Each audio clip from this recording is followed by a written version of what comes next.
Thank you for making it to another episode of It's My Money with Patrina Dixon. And if you're listening, you've made it to the Money Exchange podcast. And here today, I'm with Beverly. Hi, Hi. Thanks so much for having me.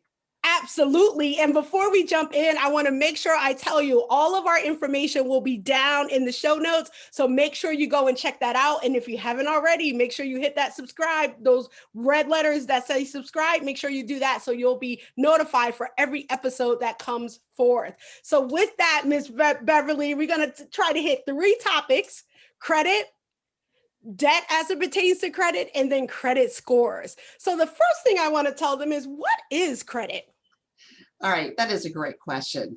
Credit is not intuitive. So too often, people get a credit card, but they don't actually understand how this works. So with credit, when you purchase something, whether it's a service, something online or something in person, you're not paying cash at that moment. Now, the cash part does come in later, and that's where some people get a little confused. They aren't magic cards. You do have to pay for things. So, it's kind of like a loan. And if you do pay that bill back in full and by the due date, then you're basically getting an interest-free loan. Credit cards are only a problem if you carry a balance. I love that because, oftentimes people will say credit is bad. I don't want to deal with credit. You can use credit to your advantage. So Absolutely. It's bad when you are bad with it, right? By not paying what you promised to pay. Right. It's a money management tool. And there are some who really should never use credit cards. I got into credit card trouble when I was young. I did right out of college. I racked up credit card debt at about $21,000 in debt. So that's my history. So I learned the hard way, how credit works. Yeah. And so that's why I'm so passionate about helping others learn about credit, because I've made those same mistakes myself. Absolutely. And I think a lot of us, because, I have a lot of what I call financial BFFs. And a lot of us are doing what we do because of the bad mistakes or decisions that we've made in the past. So we've learned from that and got expertise in it to be able to share with others. So you said your debt was about $20,000. That's actually a really good number. I don't know if that includes student loan debt, but from that's only credit card debt, right? Just credit cards, yes. Okay, just credit card debt. And then what did you, so now let's go there since you went there. So you had like 20 something thousand. Did you know at that point what to do to get yourself out, or did you learn later on? I just kind of learned as I went along. What happened to me was I had this credit card. It was a department store card that I liked a lot. So I remember one night the store was about to close and I wanted to buy some designer jeans. I get my jeans. Of course, I'm already maxed out. I'm not aware of that. Exactly. I thought the credit limit, I wasn't really taking that seriously.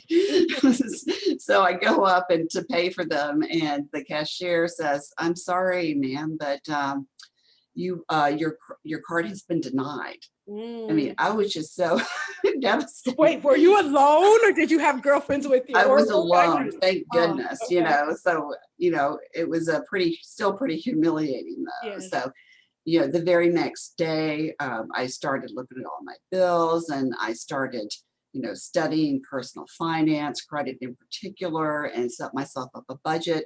And it took me about 2 years to get out of debt. Wow. I was, fortunately at the time I was single, so I didn't have kids. So I didn't have that expense, and my car was paid for. Oh, so great. I had a couple of things, going in my favor that helped me do it in less than 2 years. But yeah, it was hard. It was difficult. And so, I really can't emphasize, when somebody tells me about their credit card troubles. Yeah, I've been there. I get it. Yeah, exactly right. And that makes, the passion that it sounds like you have behind that, there, because you've been at that place, and you don't want, folks that are tuning into this or following you where they will follow you, to think that, I've been perfect. I haven't had the situation, so I can't really relate. Like, you actually had, not only did you have the debt, but you had the denial, which usually is an embarrassing moment for folks. Oh yes. I call this head in sand syndrome. Okay. Yes, exactly. And I wrote a book several years ago called Confessions of a Credit Junkie. And it was my story, everything I Oh, had done wrong, and so I wanted to help people avoid those same mistakes. But one of the things I talk about in that book is head and sand syndrome, because mm, it was like I was just pretending this was not happening to me. yeah. So I didn't even go get my mail. I mean, I really it just completely checked out. I can't believe it now when I'm talking about it, thinking back. But I didn't know how to get out of it, and the way I coped was just to deny it was even happening. Yeah, and I think that's what a lot of people do, is just ignore it. Like, it's gonna go away. I'm just like, I even had a client say to me, like, I don't care about that, like, meaning the credit, the debt, the credit score. I Mhm. have my home, I have my car. Like, she just wanted to vacation. It was like, is not going to go, some of it was not going to go away. But I think that's what people begin to do, is ignore. So now you had this credit situation, you gotten yourself out. So talk about two things. One, how people can get out. You touched a little bit. And then how can they just use credit responsibly? So it's one thing to be in the sand and trying to get out. And then it's those that are starting off that can do things the right way so they don't get down in the sand. Can you hit both of those? Oh, sure. Yeah, if you're in debt, the most important thing to do is to look at the amount you owe. Mhm. Now, this was something that was very hard for me. I think I was drinking some Chardonnay when I I love it. That's when you got to do finally, it like that. When you say that, like that, I love when you like, did you that can earlier. picture this, right? I'm sitting there with a ton of mail, a glass of Chardonnay, trying to figure out what the heck I'm supposed to do next, Mhm. And so what I did at the time, since my credit was trashed, I couldn't get loans, I couldn't get anything at this Mhm. point. I was cut off. Yeah. So what I did was I set up a budget for myself, and I did the very best I could to not Oh, spend money. I mean, this was a long time ago, and happy hours were very popular. So I could go to a happy hour, get free drinks, and check out the buffet for free. That was my evening out. So I cut back. I was single, I was dating at the time too. So, that's the way I was getting, free meals if we went to a restaurant, but in terms of my own personal spending, I really cut back. mhm. I would eat peanut butter and jelly sandwiches for dinner. Yeah. One thing I did do, now at the beginning when I realized I had to get out of debt, I had been a member of a fancy health club. I Mhm. mean, I certainly deserve that, right? That's what we all say, right? We That's make our money, right. we go to work. I can do this, treat I myself work to this. hard, so yeah, I Yeah. deserve a fancy club that has all these things I will never take advantage of because, it wasn't even near where I lived. So I was using gas to get there. I So love what it. I did was I did cancel that, but I didn't give up, having a health club. I started going to a gym that was nearby where I Mhm. live. So I saved a ton of money this way, Yes. just on the membership fee and on gas. Yeah. And the reason I didn't give it up completely is because, I believe that, when you're in debt, that's very stressful. And exercise was a way for me to still take care of myself. Mhm. And I needed that outlet to handle the stress Yep. and also just to take care of my health. So I actually got even more serious about aerobics classes and things like that because it was easier to get to. Uh-huh. I appreciated it more because, I knew I'd given up something that, was enjoyable, but that I just did not need. I wasted a lot of money on that. Well, and So, no, Beverly, and I think you're hitting on something that is really important. I want to make sure folks are taking this away.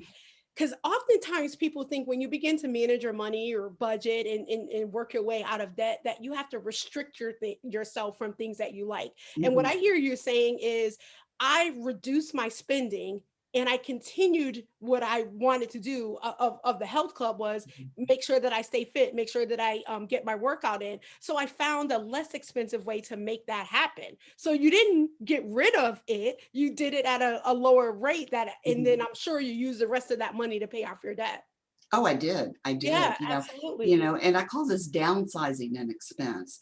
I There you mean, there go. are there are some things that you just need to be happy. I'm not, I'm not for the sort of philosophy where you give up everything and suffer completely, because I don't Yes. think that works. Once I decided I would give up chocolate forever, and it Mhm. lasted for 3 weeks, I think, and then I ate a ton of chocolate. So You're there trying was to make some, up, right?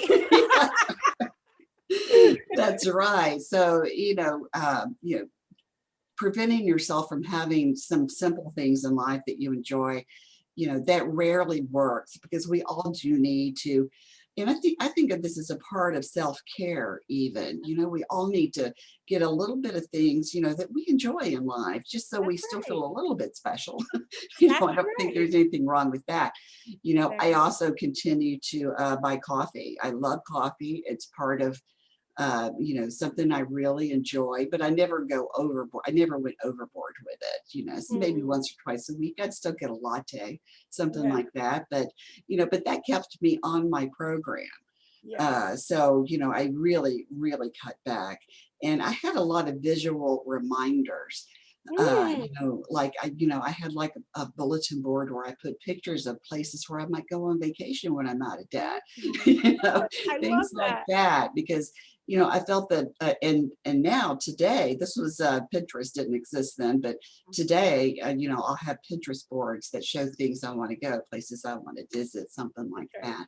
So visual reminders have always been a big part of what I need to succeed at a goal. Y- Yeah, and that's so now let's talk about folks that are just getting started, right? Mhm, Okay, they are not in the sand, and we don't want them mhm. to get in the sand. So what name like say 3 tips to help Okay. them start All this right. credit journey off right? Sure. All right. So the first thing you have to do, and I already mentioned this briefly, was look at the amount. Okay. You have to stare down your debt, basically. Okay.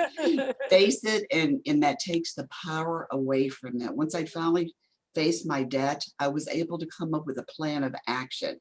Like, Yes, okay, this is it. I'm now living in reality.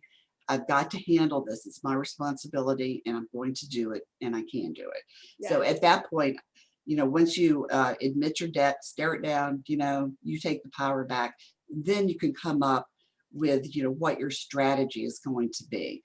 It's possible to be in debt and still have a great credit score. If Mm, that's you, then a balance transfer credit card, might be a good way to go, because, you can get an intro period, a 0% APR for, between 12 and 18 months, usually. Sometimes they're longer, depending on the market conditions at the time. But you can do that and pay off your debt without paying any interest for that period of time. mhm. If that doesn't work for you, I mean, my credit was totally trashed by the time I started doing this. So I did it the old fashioned way. I used a method that I actually kind of made up at the time. There's a debt avalanche method where you start with the highest APR Yeah. and work down to the lowest. The debt snowball, which is very popular now as well, where you start with the smallest balance and work your way up to the largest balance. With that, you get the quick hit. You end Yeah. up spending more on interest. So Yeah. what I did was something I eventually started calling the debt blizzard. And I that's love it. The debt blizzard. that's when you start with the smallest balance. So you get a quick hit, a quick rush of adrenaline. Okay. Start with the smallest, and then you switch to the avalanche, so that then you save more money from that point forward. So there were three options right there. So pick a strategy and just give it everything you've got. And, as you go along, start paying more than that minimum balance. I mean, Yes. excuse me, the minimum payment. You've got to pay more than that at some point. So as I went along, I started doubling the minimum payment, and then I would triple it. And during that time, I asked for a raise and got a raise. And then another point during this journey, I got a new job, that paid more, and I was able to triple I love my it. minimum payment. So pick your strategy and then focus on paying more than the minimum. And then finally, reward yourself along the way.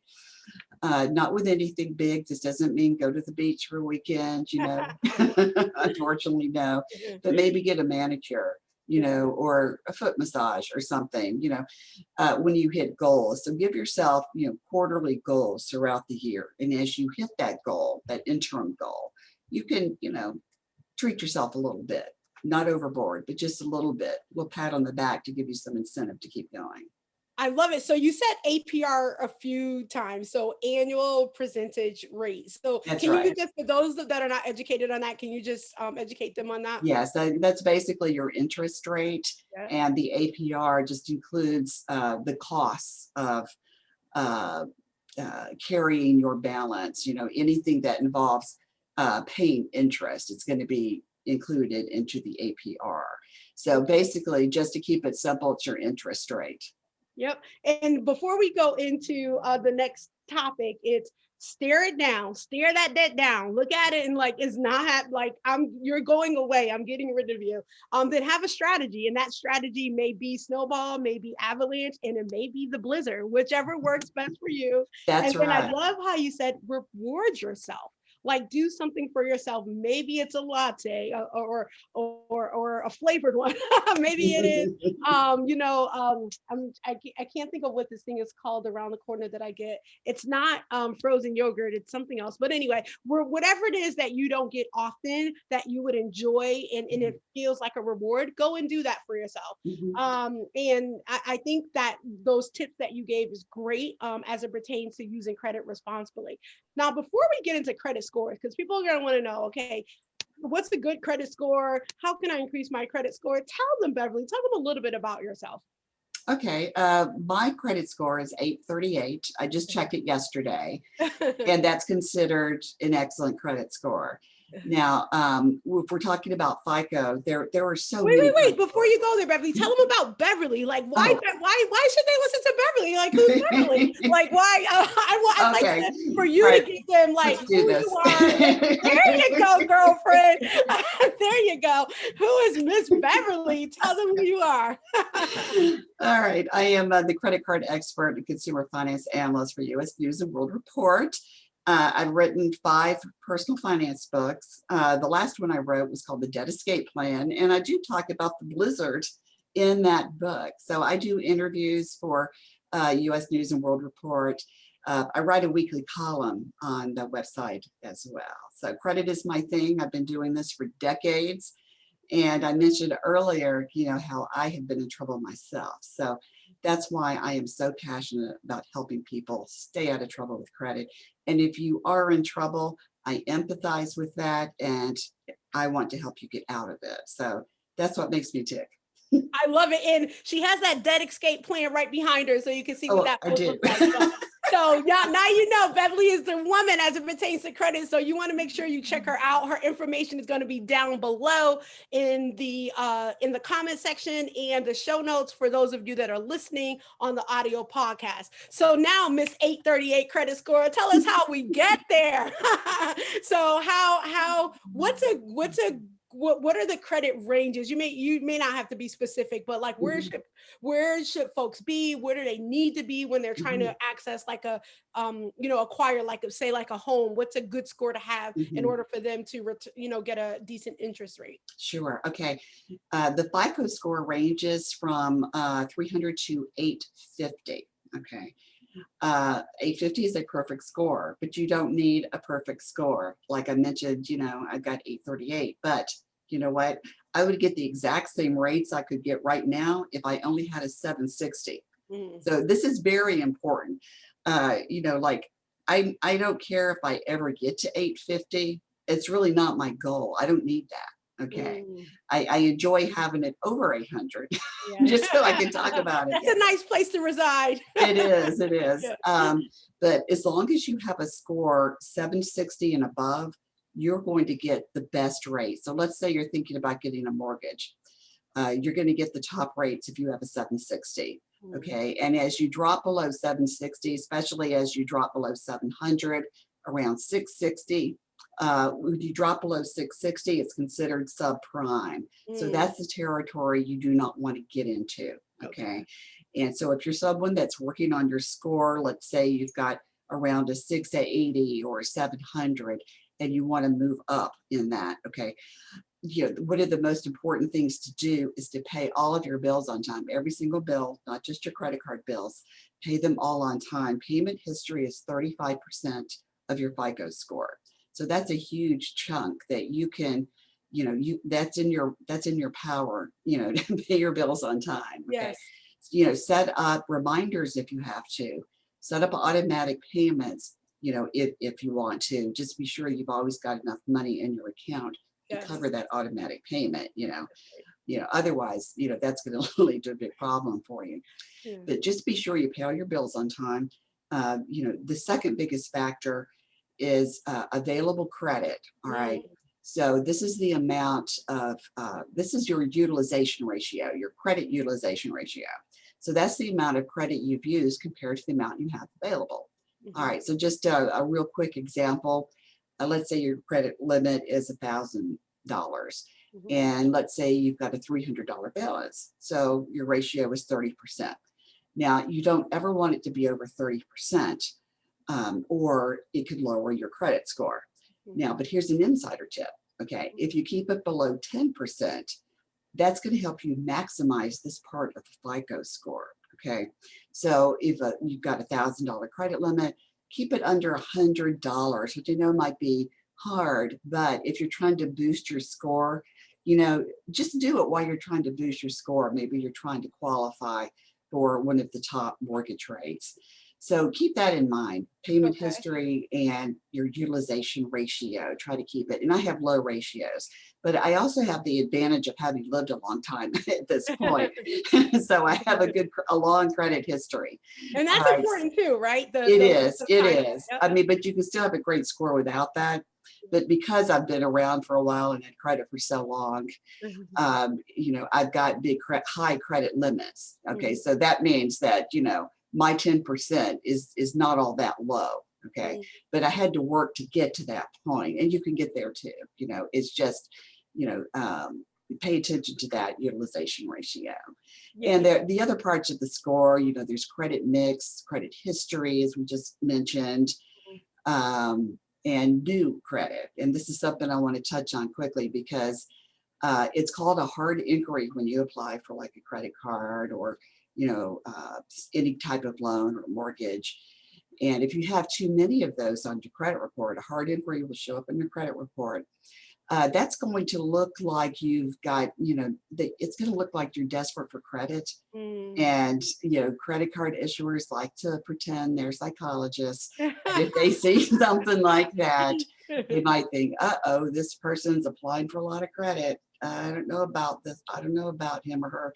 So, it's important not to apply for too many types of cards or loans in a short amount of time. Okay, to try to spread out these applications. And go ahead. I'm sorry. I was just going to say one more thing. Hard inquiries do fall off your credit report after 2 years. After the first 12 months, it's not as important in terms of the impact on your score, but it can knock 2 to 5 points off your score for each inquiry. 2 to 5 points. Yes, so just keep that in mind. Wow, interesting. I didn't know that piece.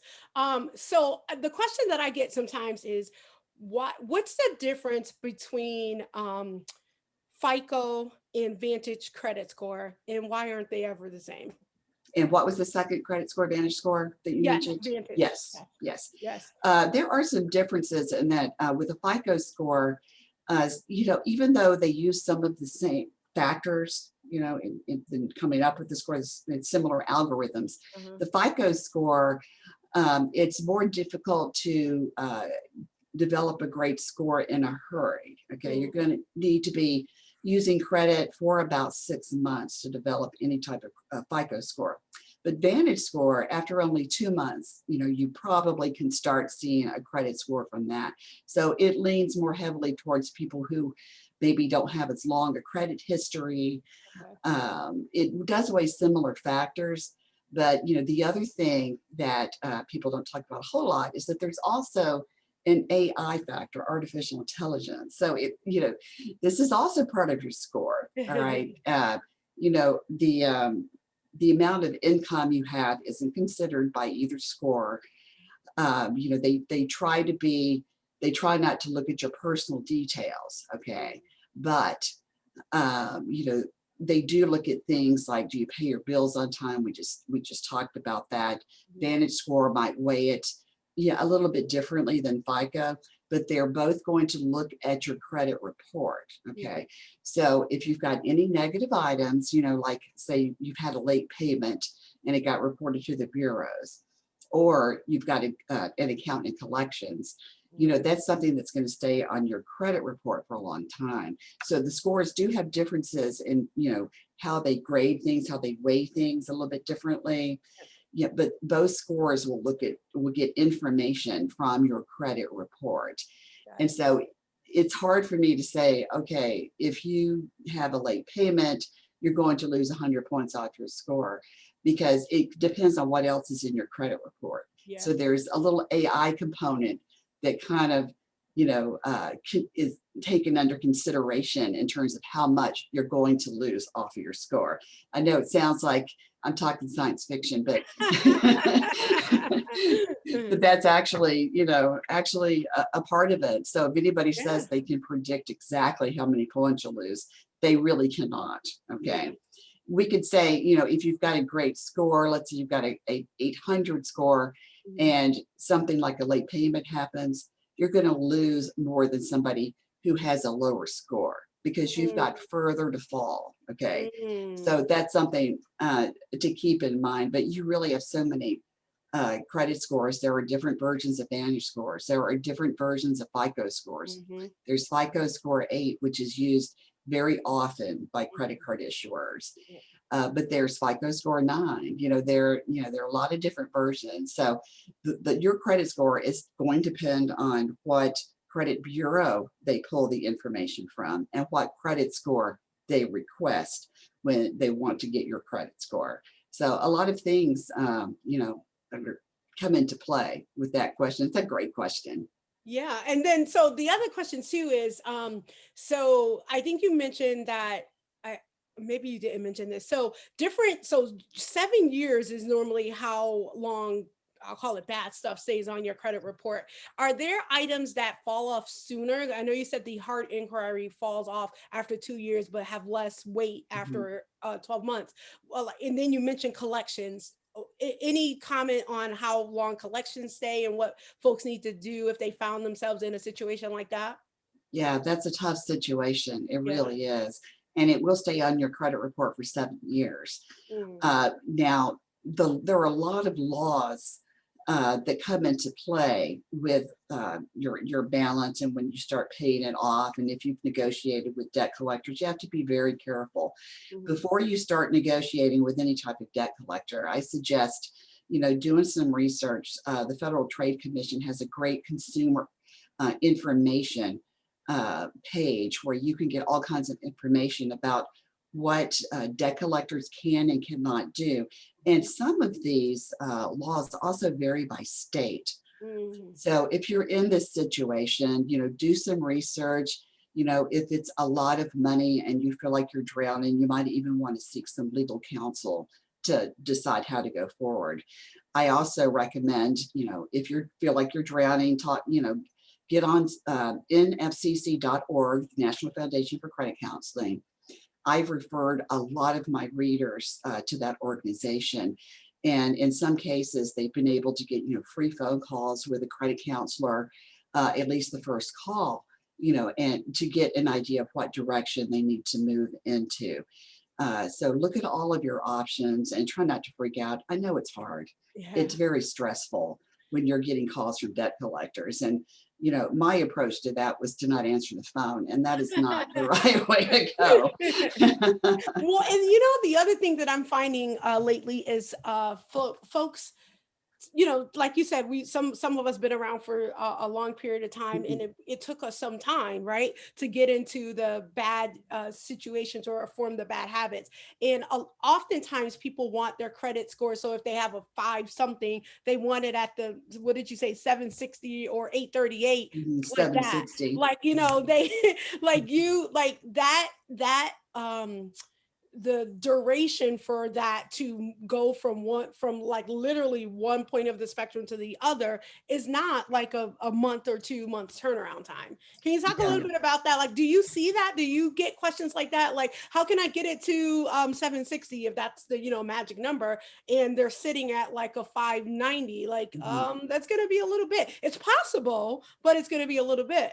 It's absolutely possible, and I always try to give people encouragement because, you're way ahead of the game already if you realize the situation and you Mm, want to learn about what to do. So mhm. kudos for that. That's a Yes. huge step.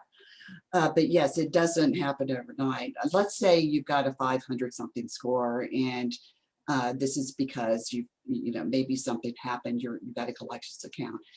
Let's say you can get a secured credit card. You would need to spend about 12 to 18 months using that secured credit card and using it responsibly, Mhm. in order to get some good traction from that. And it could take a little bit longer than that to hop up above 700 and then to get all the way up to 760. Mhm. So all you can do is focus on where you are at the moment and know that every time you pay your bills on time and you use the card responsibly, and you stay out of debt, you're getting closer and closer to that. But it is going to take some time. But don't give up. It can be done. And maybe you reward yourself a little bit when you get up to 650 or 660. You're Yeah. not subprime anymore. So What but is the subprime number again? 660, you said? around 660. It Okay. depends on the lender. Mhm. For some they use 670, but usually 660 is is a cutoff you can kind of rely on. So once you get up above that, you're kind of on your way. And you can graduate then from a secured card to maybe a credit card that targets those with fair credit. Mhm. Okay. So don't try to jump from a secured card up to one of the elite travel cards. Okay, because you're just going to lose points off your score for no good reason. Okay, Yeah. so be sure that you apply for credit cards strategically as well. There are Mm. lots of ways to know your credit score these days. Okay, Yes. you can usually get them for free from a credit card issuer, Yeah. even if it's an educational score. Like let's say it's not a FICO score, it's some type of Vantage score from one bureau. That gives you some information you need to know right there. Okay. You can kind of see how you're doing in different categories, and you can kind of gauge, how your credit is doing, like 6 months from now, you can see maybe a big jump in the number. Yeah. There's just all kinds of ways. There are free, educational score websites out there, where you can get a free score monthly, and they will break it down into factors. Okay, let's say you got an A for payment history. Well, that's great. But if you got a C for payment history, that tells you you've got to work on this. So, Exactly right. yeah, so there are all kinds of ways to get your score right now without having to pay for it. If you do feel you're in the need for, an actual FICO score and you can't get it for free, you can get on myfico.com, and there is an option to get a FICO score. But just keep in mind that your credit scores change as information in your credit report changes. Yes. So trying to pin it down, like I said, it was 838 yesterday. It might not be that today, but Well, I'm not I obsessed. that's a question that I get a lot too. Not so much in the score change, but Mhm. the three main bureaus in the United States, like they all have different information. Like They one do. score is so let's just say the three bureaus, each of them will have a different FICO score even Mhm. for the one individual. That's So right. usually it's because I say it's because each of them have different information. Not all credit issuers report to all of them. What do you say? Do you have anything else to add as to why they may differ across bureaus? No, I agree with you totally. Yeah, sometimes they have different information. Yeah, Not every lender is going to report to all three bureaus. that's right. Yeah, so you do have to keep that in mind. Excuse me. But also, keep in mind that over time, even when you have negative items, and I meant to mention this earlier because I want to give people who have like a collections account, some things to hope for here. As time goes by, even with the bankruptcy, the negative impact on your score starts to lessen. Okay. So after the first 2 years, even the bankruptcy, the impact of that will start to decrease, so your score will start to get better before that 7-year span is up. Oh, love it. So even before the 7-year where it's gone, it'll start to have, Mhm. I'll call it less weight. That's right. Because it's Yes, because that's a good way to put it. I said differently. It's like they're saying you did that some time ago, and everybody makes mistakes, so it's still Mhm. there, and we can see it, but we're not going to hold you in the same way we did when you first got into that situation. That's right. That's Yeah. right. Yeah, I love it. So, this has been awesome. This has been a great episode. You've dropped some great nuggets. We're going to have your information down below. So when they watch us, they can grab it down there and click on the links, or when they listen to us, they can go into the show notes. What would you say as we wrap up here? What would you leave? You can have a parting comment or 3 tips that you want to leave based on the topics we talked about: credit, debt with credit, and credit scores. Anything you want to, leave as your parting comments? All right. Great question. Okay. I'll start with credit cards. Mhm. Credit cards are a wonderful money management tool, but you have to use them responsibly. Do not carry a balance. It not under any circumstances. Okay. I mean, emergencies happen, I understand, but do not carry a balance, because you're just paying compound interest, Yeah. and you end up paying so much more for your purchases when you do that. And if you've got a great credit score, you're going to save money on some other areas of your life that, you may not be aware of. You're going to get better insurance premiums, health Yes. insurance, lower rates on car insurance. So just keep that in mind. There are so many benefits to having, great credit, and just use those cards responsibly. I Now, thought I didn't have another question, but I do. I'm oh sorry no, to that's be interruption. fine. So you went there, and I'm like, oh, I wanted to ask that, and I forgot. Sure. So places that check your credit score now, the list seems to have expanded. So you mentioned car insurance. Is there anything else? I know now some employers, or even if you're already employed, to get another job within the same Mhm. employer. So any other companies or things or times when your credit is pulled that you want to share? Oh, I'm so glad you asked that question, Uh-huh. because I forgot too. When you graduate, okay, and I Mm, talk about, new graduates, I give a lot of advice, for that population all the time. And one thing you want to be sure to do is not have negative items on your credit report. mm, Now, it's not true that employers will look at your credit score, okay? But sure. with your permission, and this is where a lot of people get confused, but with your permission, they might want to look at your credit report. So they will see if you've made a lot of credit mistakes, and fair or not, uh, you know, good credit is associated with being responsible. Mhm. And let's say that you're, applying to be, a CPA for a company. All right. If you're not good with your own money, Talk it's about not going it. to look good for you. Yeah, exactly right. Exactly right. So that's an extreme example there. But it is true that, being good with credit shows some responsibility. And if you're looking good coming out of college, that looks good for you. And let's say later in your career, all right, now you're applying for a job to be the treasurer of the company. All right, you certainly want good credit.